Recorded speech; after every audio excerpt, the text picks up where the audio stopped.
Do you want to know what makes knowledge grow?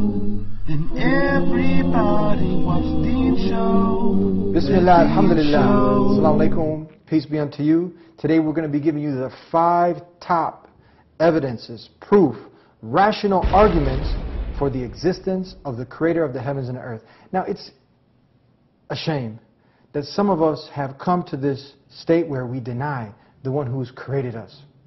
But we can understand. Some of you might come from a background where there's some weird ideas about the one who created us. So you're intelligent enough to say, no, this is not God. But you went a little bit too far and you said, there is no God at all. So today, for that small minority that's out there, because the vast majority of the world testify that there is a creator. But we're on the same page on one thing. We say that there's no God. You said the same thing. But we say except the one true God. So hopefully, God willing, after this show, you'll come aboard. But you got to be humble-hearted, open-minded, and let this truth sink in. So we're going to help clear up the fog. There's not no weird ideas here. We're going to be asking you to use your common sense and don't deny the truth when it starts to come in and penetrate. Let it sink in. We'll be right back here on The Deen Show. Allah, there's only one God and Muhammad is his messenger. Allah, la ilaha illallah. Allah, there's only one God and Jesus was his messenger. Allah, la ilaha illallah. I don't know why I did that. Maybe it's just to break the ice. Assalamu alaikum. Wa alaikum salam wa barakatuh. Peace be with you, my brother. Peace be with you too. How are you, Dr. Sabil? Alhamdulillah. Good to see you and good to be here again. It's been a while since we've teamed up and had you on the show. Alhamdulillah. How have you been? Alhamdulillah. Good to be back. Good to see everyone. Assalamu alaikum wa rahmatullah everyone.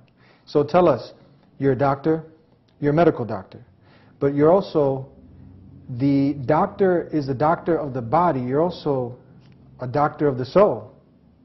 Trying to be, inshallah. Trying to convey the truth out there to the whole of humanity. Tell us a little bit about, you work with Gain Peace? Yes, I'm the director of Gain Peace, which is a peace organization. And the purpose of this is to provide education about Islam to those humanity out there who want to know what is Islam, who are Muslims.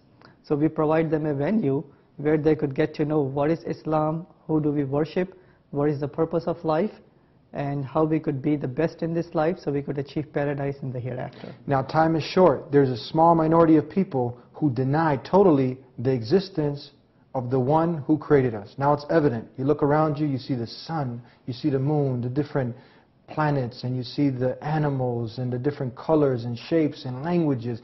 This is something so unique, but it's bizarre that people would go to those lengths to deny the one who created us. But as I said earlier, we can understand that there are some man-made religions out there, some man-made ways that kind of created some confusion. So they've been intelligent enough to say, no, this can't be the correct way, but they close it off altogether.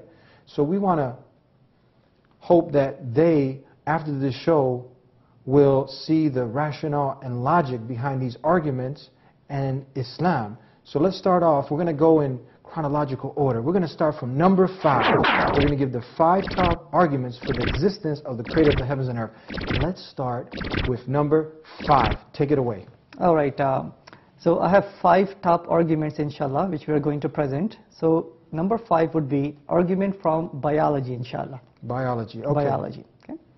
So Brother Eddie, suppose if you go to beach today after the show, yes, right, just to relax.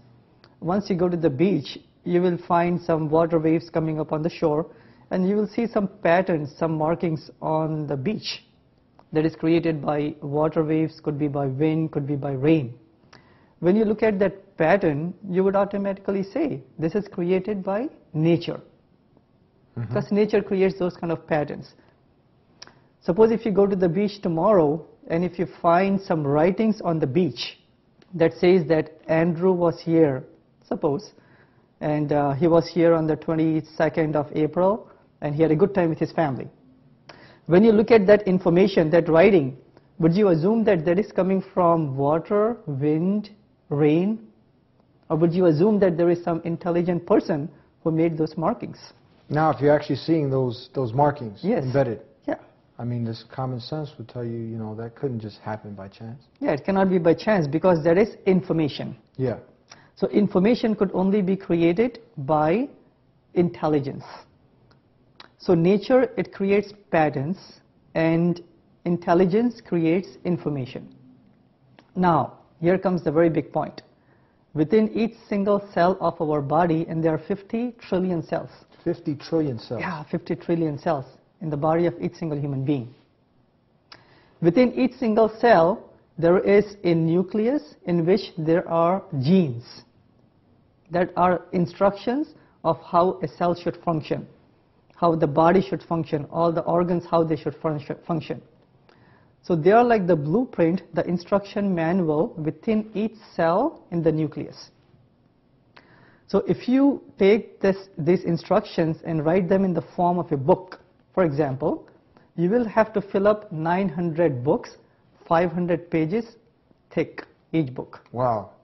That's how much information is there within each single cell. In each cell? Each cell. The whole library. There's more than a library. I mean, just... Yeah, 900 books, 500 pages long, each book. So that is information. That is not some pattern. That is not something by wind, rain, hail, and all of those things. And as we have mentioned, if you see some markings, it has to be intelligence. If you see some information, it has to be intelligence. So within each cell is information. Where did that information came from? If it's not by nature, it has to be intelligence. And that intelligence, we Muslims say, is the Creator Himself. The Creator of the heavens and the earth. The Not a man, not a monkey, where they might have, because of the background of their family's religion, many people worship these things. So they obviously have seen, like, no man can come up with this, but the Creator of the heavens and the earth definitely can, isn't it? Indeed, indeed. Now, some of you who are watching the show, they may be saying, you know, why can't it be just by random chance? You know, somehow in that primitive earth, things may have came about to be. An easy answer to that, Brother Eddie, would be, like, suppose if you have a white wall or a white paper, if you start throwing ink at the white paper, the ink is not going to make letters and words and sentences and chapters. It's never going to happen no matter how many times that you throw the ink up there. Can't happen. It can't happen. So how can we imagine that 900 books could be formed by chance? Not at all. With very good instructions about how to maintain the cell, maintain the organs, and maintain the whole human body.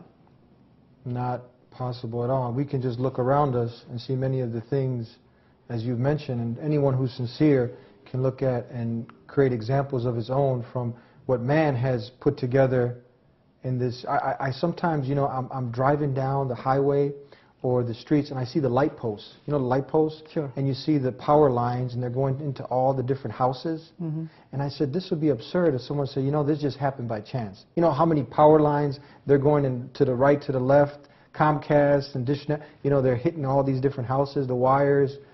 And I think about, you know, what if that just happened by chance? It's not possible. But then when you give an example like this of the human body that we don't even reflect, this is not conceivable. It's no way.